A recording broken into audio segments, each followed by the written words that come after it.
Welcome to Economics 5.1.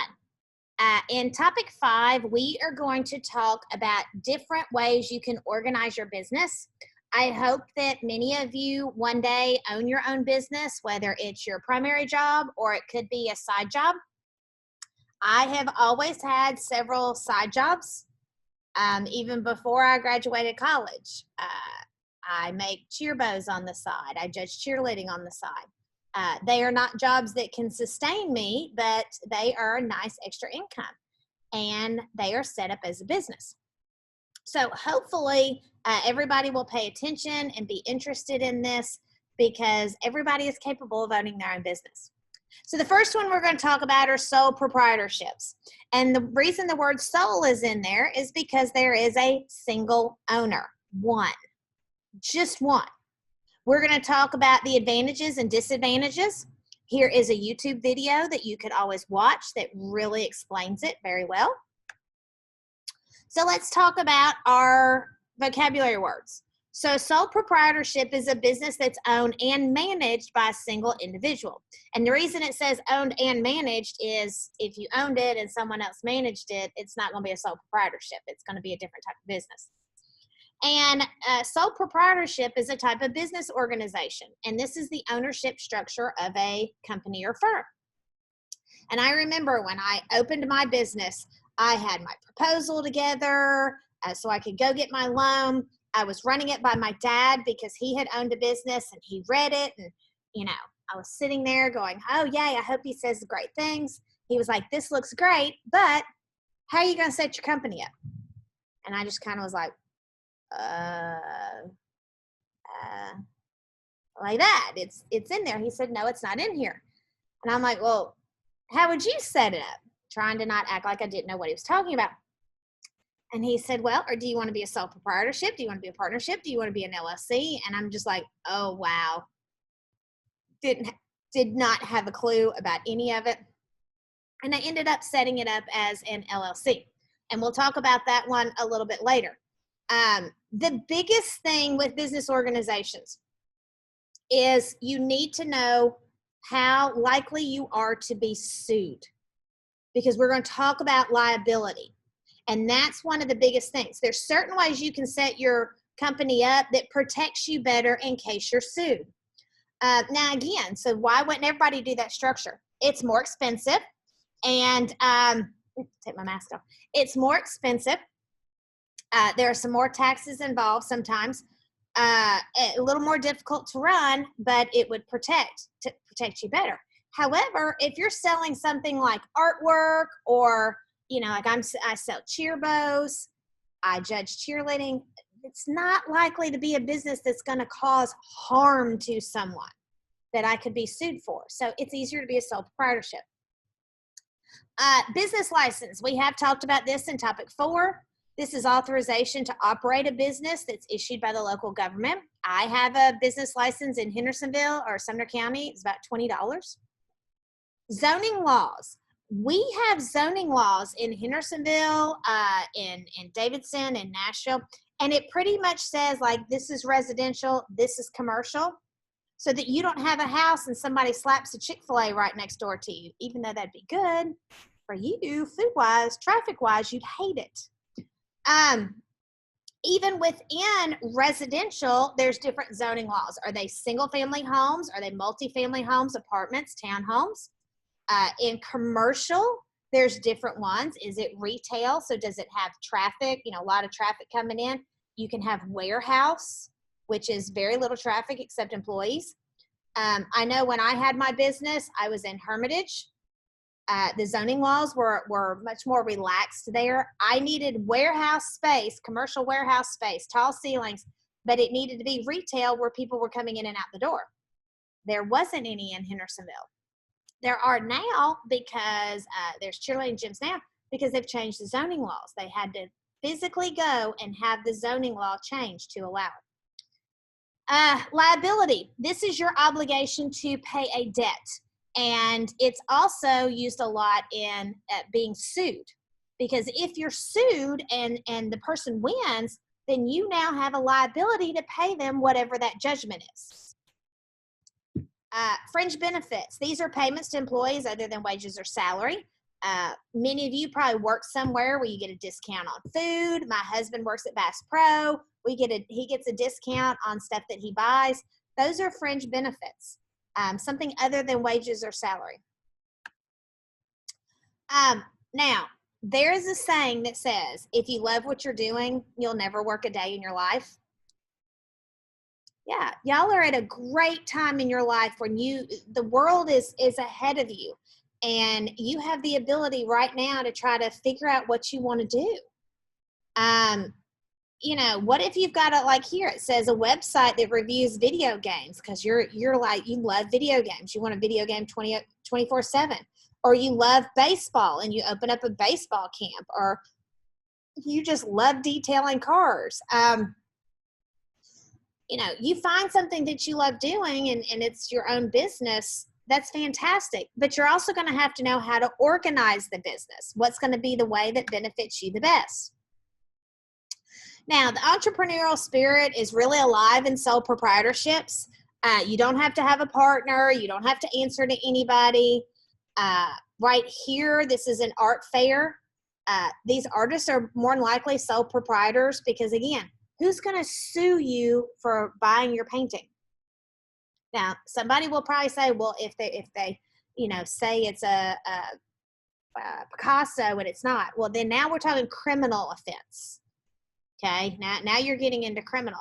But just if you're abiding by the law, how is somebody likely to sue you? They're not. What? The painting all of a sudden, I don't know, made you commit a crime? It's not going to happen. The worst that's going to happen is you get the painting home, you hang it up, you look at it a few days and go, I don't like it anymore. I want to take it back. You take it back, give them their money back. They're made whole again. Yeah. So this is a great example of something that can be a sole proprietor. Now, if we look here, if you look at tax returns for sole proprietorships, 69% make $25,000 or less. A lot of these are not major businesses. Now, you might be going, why? Why is it 25 and under? Well, think about it.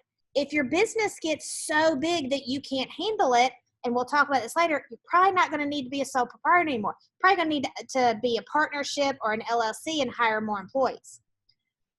Yes, you see 1% there can be $1 million or more. You could have a realtor. It's the first thing that comes to my mind here, a realtor. A movie star, probably a sole proprietor. Now, there are many advantages to a sole proprietorship. And the first one is it's very, very easy to establish. It runs off your Social Security number. You file your earnings or losses with your personal income taxes. Doesn't have to be separate business taxes. So that is one of the greatest advantages. It's very, very simple to establish. Not only is it simple to establish, but it's also easy to end. If I'm selling cheer bows and I just decide I don't want to sell anymore, I don't have to do anything but just not sell anymore. I don't have to send in a form. I don't have to dissolve my LLC. None of that stuff. There's relatively few regulations. There are. Now, if you're selling stuff, you still probably have sales tax and register with that, but there's very few regulations. You could have to register with health inspector if you're selling food or if you're doing cosmetology. You are the sole receiver of a profit. That's a huge benefit. You don't have to share with anybody. And if you're a control freak, like me, you have full control. You don't have anybody telling you what to do. That can be a huge, huge advantage. Now this one, I'll be honest, I personally do not think this is a great example of a sole proprietorship. Just because when I think about giving someone food, they could get food poisoning and you could be sued. But if you know you're not going to do that and you're going to be really clean and extra cautious, you might be able to run it as a sole proprietor. They still need to be licensed. There's certain sole proprietorships depending on the industry you're in. If you're a cosmetologist, you still have to have a license and you still have to be inspected to make sure that your salon is clean.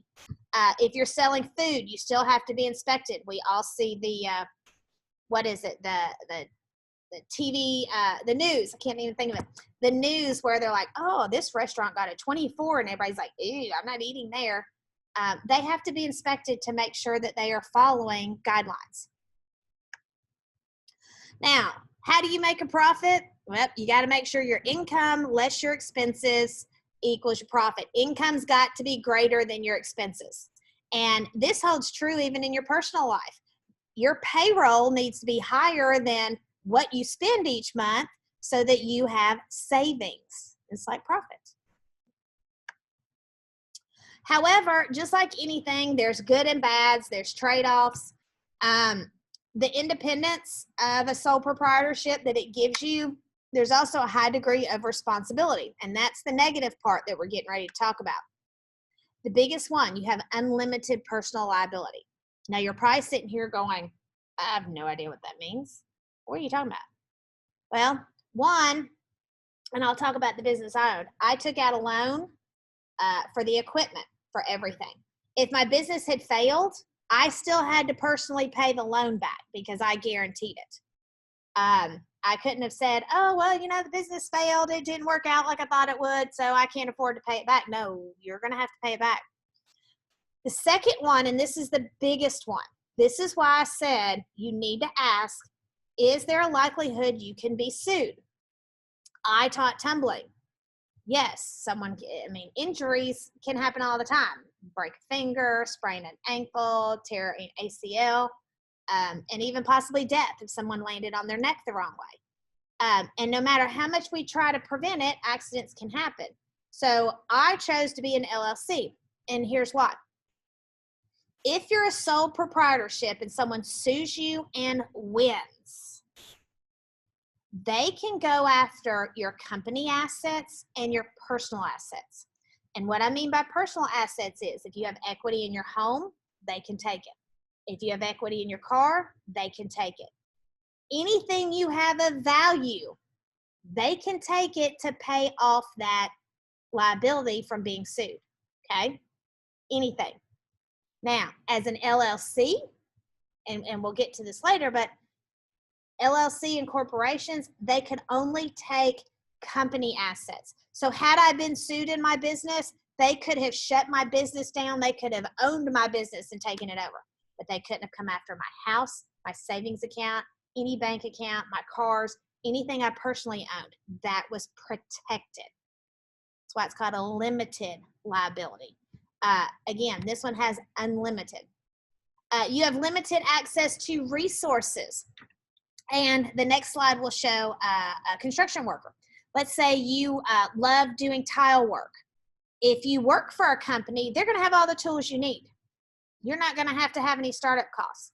However, if you go out on your own, you're going to need to buy the tile saw, you're going to need to buy the trowel, all kinds of things to the spacers, everything to do tile.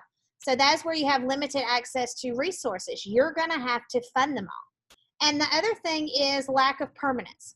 And we'll talk about that. In year three, by year three, 50% of sole proprietorships are no more. Is that because they have dissolved and are no more? Or is it because maybe they've gotten so big they've upgraded? Here is the example of the construction worker. And you can see like that is an expensive piece of equipment. And if you, the guy in the back there, he's got one hammer for laying hardwood floors. That would be a lot of money if you were starting out on your own. But if you worked for somebody, they would provide her. So this floor installer has to pay for the equipment out of his own pocket or take out a loan, and then he's liable to pay the loan back. Even if his business goes under, he still has to pay the loan back. Now, here is one of another disadvantage, the survival rate. Now, it says in year three, only 50% survive. And this is for new businesses in Washington State. Now, you know I love statistics. And when I look at this, I'm going, have 50% really failed? Or by year 3, could some of them have grown that then now they're a partnership or they're incorporated somehow? That would be good to know. Start as a sole proprietor and it grows and it becomes bigger. And that is the end of 5.1. I hope you enjoyed it and see you for the next lesson.